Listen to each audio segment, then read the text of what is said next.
એટલે એ દિવસ જે દિવસ ગાંધીજીની હત્યા થઈ સાંજેનો જે સમય હતો અને એ દિવસે ગોડસે ને આપટે એક્ઝેક્ટલી એ લોકોએ શું કર્યું, એટલે ક્યાં રોકાયા, એ દિવસે બિરલા હાઉસ કેવી રીતે પહોંચ્યા, એ શું ઘટનાક્રમ છે? એ લોકો 27મીએ સાવરકરને મળીને દિલ્હી જવા માટે રવાના થયા 27મી જાન્યુઆરીએ, અને દિલ્હી ફ્લાઇટમાં એ લોકો આવ્યા હતા, જેનો રેકોર્ડ એ લોકોની ટિકિટો અને એર હોસ્ટેસોના સ્ટેટમેન્ટ પરથી ઇન્વેસ્ટિગેશનમાં સાબિત થયું હતું કે આ ફ્લાઇટમાં એ લોકો આવ્યા હતા દિલ્હીમાં પ્લેનથી ઉતરીને એ લોકો ઓલ્ડ દિલ્હી સ્ટેશન જઈને તરત ગ્વાલિયરની ટ્રેન લઈને ગ્વાલિયર ગયા હતા, અને ગ્વાલિયરમાં જઈને પરચુરે પાસેથી એમણે હથિયાર મેળવ્યું હતું.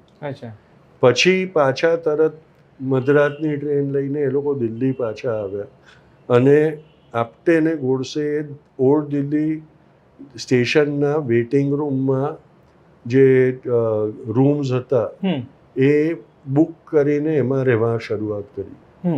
એમાં એનો રેકોર્ડ એટલા માટે આવ્યો કે એમને ત્યાં કપડાં ધોવા માટે એક ત્યાંનો જે અટેન્ડન્ટ હતો એને પૂછ્યું કે ભાઈ કપડાં કોણ ધોઈ આપશે, તો ત્યાં એક બૂટ પોલિશ કરનારો રેફ્યુજી છોકરો હતો, એને પૈસા આપીને એમણે કપડાં ધોવડાવ્યા હતા. એટલે એ છોકરાનું અને એટેન્ડન્ટનું બયાન હતું. અને પછી એમને રૂમનું એક્સટેન્શન કરવું હતું અને એમનું બુકિંગ નહોતું, એટલે જે બુકિંગ ક્લર્ક હતો એની જોડે ઝઘડો થયો, અને બુકિંગ ક્લર્કે ઊભા રહીને એમને રૂમમાંથી કાઢ્યા, કારણ કે એ લોકો નીકળી નહોતા રહ્યા રૂમમાંથી.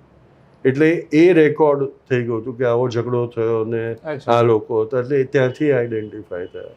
30મીના હત્યા કરવા માટે જુદા જુદા એ લોકો નીકળ્યા.